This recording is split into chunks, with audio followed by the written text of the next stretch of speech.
A day in my life. Hi, Miss Grace. Samahan niyo ako ngayong araw for today's video nga ay birthday ko at samahan niyo ako sa mga naging ganap ko. Pagkagising ko nga ay may bumabati sa akin. Wala lang audio guys pero kumakanta siya niyan. Bago ngayong ganap namin ni Onyx ay bumili muna ako ng Jollibee at Dunkin Donuts para may foods din sila dito sa bahay. Happy birthday, Tita Grace! Happy birthday, Tita Grace!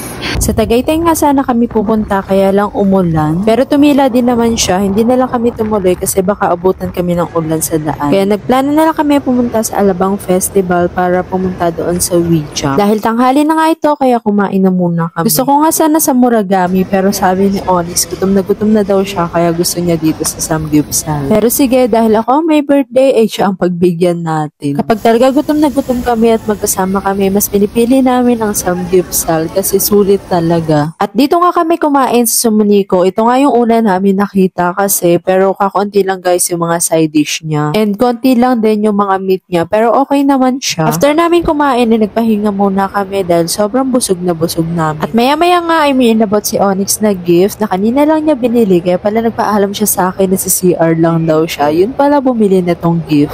Medyo bumaba na nga yung aming mga kinain eh pumunta na agad kami dito sa Ouija. At hindi na nga namin pinatagal kaya nabayad na rin agad kami dito. 499 nga dito per head and 1 hour na siya. Kasama na nga rin yung socks na isusuot natin. Kung wala nga kayo dalang tripod, ay pwede naman kayo mag-rent ng tripod for only 50 pesos. Ilakar na rin dito para doon nyo ilalagay yung gamit nyo kapag mag-start na kayo. So ayan, hinubad na nga namin ang aming sapatos at sinuot na itong socks. So ayan guys, let's go. Samahan nyo kami dito sa loob. Feeling ko medyo matagal na talaga itong Ouija na to kasi yung ibang part dito is mga sira na at mga luma na din. For me, honest review lang, yung 499 is hindi siya worth it ngayon. Pero siguro kung okay pa siya at mga bago pa yung mga gamit dito is worth it yung 499. Kaya kahit gano'n ay in-enjoy na lang namin. Diba? Sayang din yung binayad namin kung hindi namin ito i-enjoy. Sa sobrang pag-e-enjoy ko nga ay nagkakandarapan na ako dito. Ito talaga yung pinakang gustong-gusto kong itry kasi ito yung nakikita ko sa TikTok talaga. Kaya naman samahan nyo ako magpahulog dito.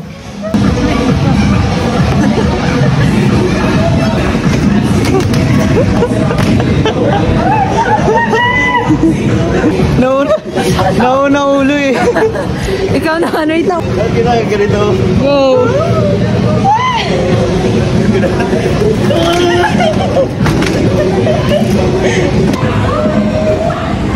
Ano hindi ka babaliktad? Tulak mo konti, tulak mo konti. Yung paa mo, yung paa. Bitaw. Nakabuka kamay? Bitaw.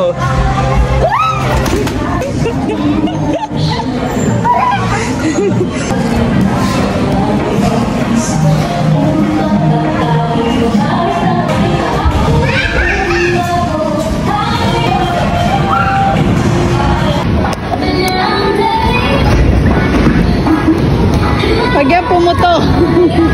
Tignan niyo naman, nagpaunahan pa talaga kami dito.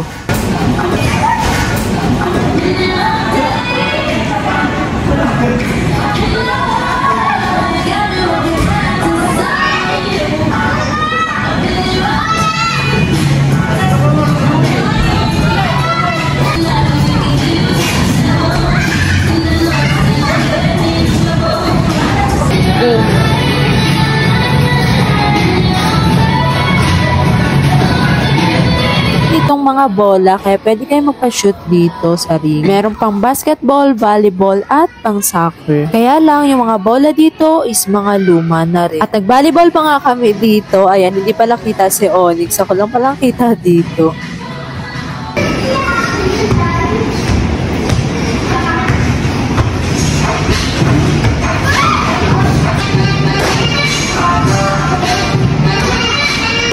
Grabe be, pawis na pawis.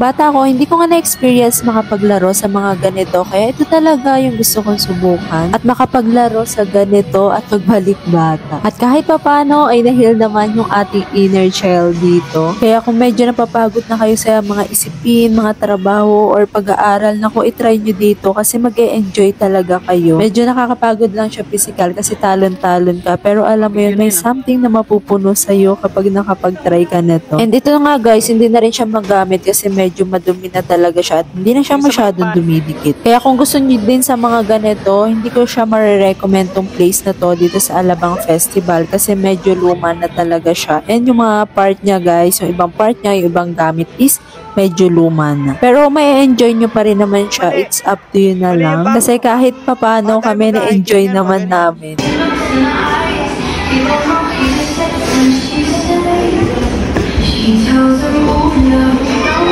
Okay. Like this one guys, hindi na rin ako tumalon dito kasi medyo luma na talaga yung mga foam niya. Ayun, wala pa nga isang oras ay umalis na rin kami dahil pagod na rin kami dati. Happy? Happy ang kids? Happy ang kids? At mga 4:30 na nga ito ay pumunta naman kami sa sinihan. Malapit na nga mag-start yung movie kaya dali-dali agad kami pumunta. Meron nga din sila ditong pa-free na popcorn per head pero ang kinuha namin is popcorn at yung sandwich hotdog. Free drinks nga din sila ditong soda and bottled water. At buti na lang pagdating namin sa loob ay hindi pa nagsisimula. Ito nga yung aming pinanood, The Conjuring. Sa kalagitnaan nga ng aming panonood ay naiihi ako pero syempre hindi naman tayo natatakot. And yes, we're done. O, diba? Hindi mga natakot yan. Mga nagulat lang yan. For me, 8/10 yung movie kasi hindi naman siya masyado nakakatakot at nakakagulat. O, diba? Tabang-tabangan yarn. So, yun lang yung naging kaganapan ko the whole day. And 26 years old na tayo. Grabe, ang tanda na. Charis. So, that's it guys. Thank you for watching. Bye!